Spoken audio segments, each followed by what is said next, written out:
안녕하세요. 오늘은 저희 그리스로 떠나볼 겁니다. 그리스 하면 가장 먼저 생각나는 곳이 이렇게 푸른 산토리니 풍경이죠. 이 산토리니 옆에는 이렇게 산의 형태가 있는데요. 여기는 화산섬으로 유명하다고 합니다. 그래서 나무보다는 이런 돌 위주로 거의 표현을 해주시면 될 것 같아요.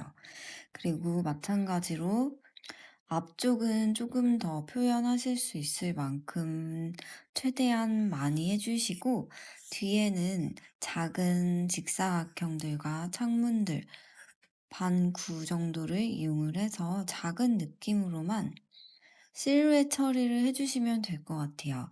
그리고 건물 외곽 옆에는 저희 불규칙한 선을 사용해서 돌 느낌과 이런 산의 산맥 느낌만, 흐름만 표현을 해 주셔도 될 것 같습니다.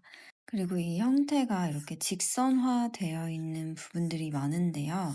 선을 쓰실 때 굳이 너무 반듯하게 하지 않으셔도 되니까 각자의 선 느낌을 살려서 작업해 볼게요. 그러면 마찬가지로 제가 종이에서 같이 그리면서 설명을 해 드릴게요. 네, 그러면 저희 이 건물부터 그려보실 건데요. 저는 이 가장 오른쪽 앞에 보이는 파란 지붕부터 해볼게요.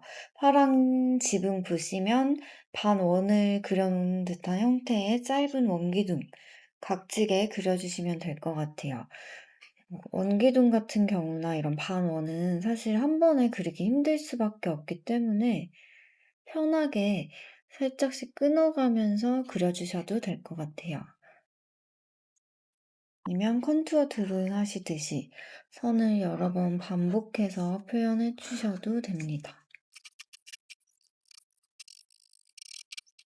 안쪽에 해칭으로 그림자 느낌 넣어주셔도 되고, 또 움푹 들어가 있는 면적의 곡선으로 아치형 연결해서 들어가는 입구도 그려주세요.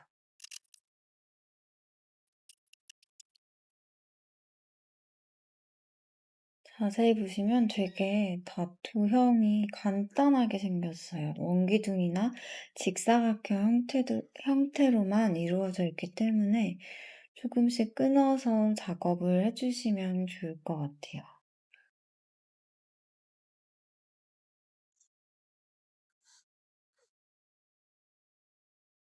이 옆 공간과 맞출 거니까 저는 이 다리부터 대략 크기만 잡아 놓을게요.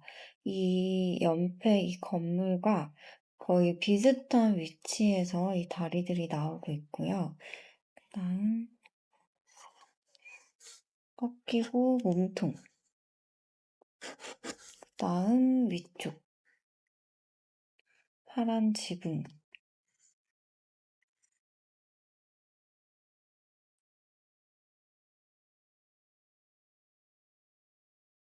중심으로 동그랗게 이 형태들이 들어가고 있습니다.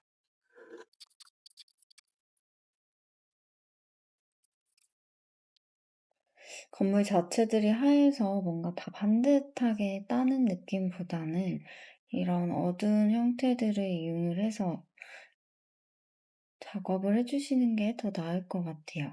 아니면 해칭으로 형태를 잡아주시거나, 또 외곽도 너무 진하게 하기보다는 살짝 힘을 빼고 작업을 해보세요. 그리고 좀 더 진하게 할 부분만 몇 번 더 반복해 주시고, 사이에는 큰 종이 있는 것 같습니다. 얘도 그럼 원기둥에 반원 뒤집어 놓은 것처럼 연결시켜 주시고, 이쪽은 좀 어둠이니까 해칭으로 구분시켜 주셔도 될 것 같아요. 벽, 벽에 있는 이 부수적인 요소들도 지나면 선으로 조금 더 진하게 구분시켜 주시고, 다시 이 벽면이랑 연결해 주세요.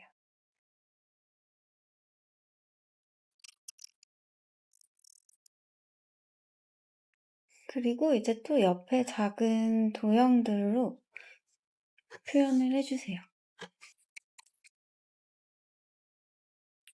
그리시다가 너무 커지거나 이럴 때는 항상 옆에 그려주신 거와 여백의 크기나 공간을 계속 비교해 주세요. 얘를 그리셨을 때 얘 공간이 너무 커지지 않았는지, 여기서부터 여기까지의 길이가 너무 길어지지 않았는지, 너무 이 형태만 바라보고 그리다 보면 다른 거랑 비율이 깨질 수가 있기 때문에 전체적으로 계속 확인하시면서 작업을 해주시면 훨씬 좋을 것 같아요.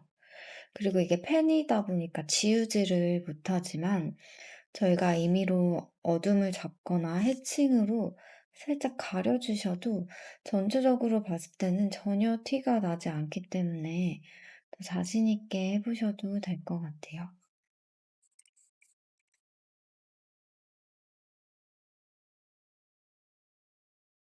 살짝 퍼즐 맞춘다는 느낌으로 얘 위에 그러면 또 작은 원기둥, 너무 높아지지 않게 파란색 지붕이 나올 수 있게, 그러면 안쪽에 아치형과 직사각형,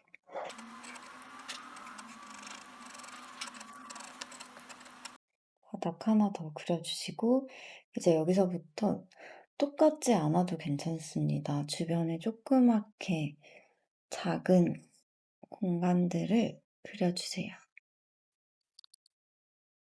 항상 말씀드리지만 너무 다 똑같지 않으셔도 됩니다. 생략할 부분과 강조할 부분들을 찾아서 작업을 해주세요. 멀어질수록 정말 쬐끄맣게 해주시고 점 찍어서 찬물 느낌도 넣어주시고,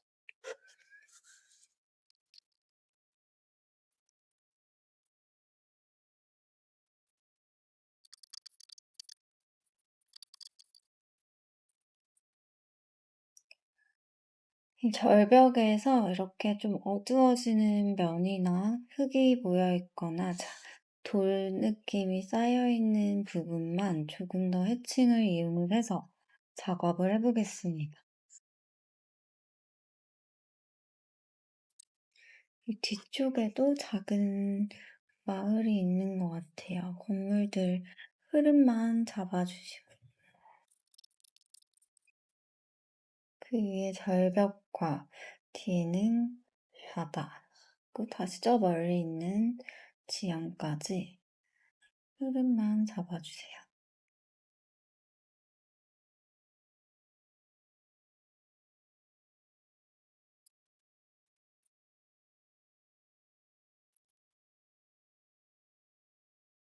부수적인 요소들과 이런 선적인 요소도 추가해 주시고, 점적인 요소들도 넣어 주시고, 이 정도만 해주셔도 충분할 것 같아요. 조금 더 시간이 되시면 해칭으로 안쪽 어둠이나 두께감, 부수적인 요소들을 조금 더 표현을 해볼게요.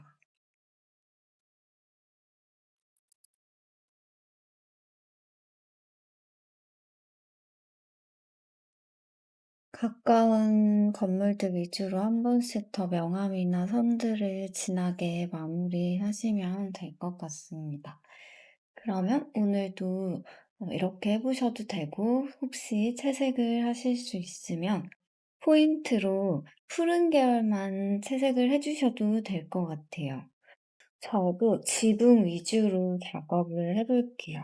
파란 느낌이 예뻐서 셀루리안 블루 위주로 사용을 해보겠습니다. 셀루리안이랑 코발트를 많이 이용해 주시면 될 것 같아요. 마찬가지로 번지기 효과로 아래에서 어두운 쪽 부분 먼저 해주시고, 물을 사용을 해서 위쪽은 좀 밝게 하겠습니다. 주시고 이쪽도 안쪽은 프루시안 블루랑 사용을 해서 조금 더 진하게 넣을게요. 뒤쪽은 조금 멀리 있으니까 살짝 연하게 물을 더 많이 사용해서 그려줄게요.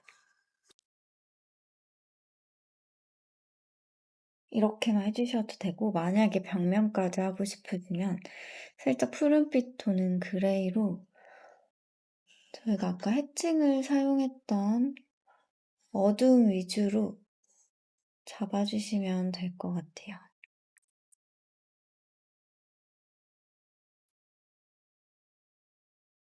저는 뒤쪽에 푸른 바다도 살짝만 표현할게요. 이렇게 하늘색 푸른 계열만 넣어서 마무리해 주셔도 될 것 같아요. 그러면 오늘도 하실 수 있는 만큼 편하게 작업해 보실게요.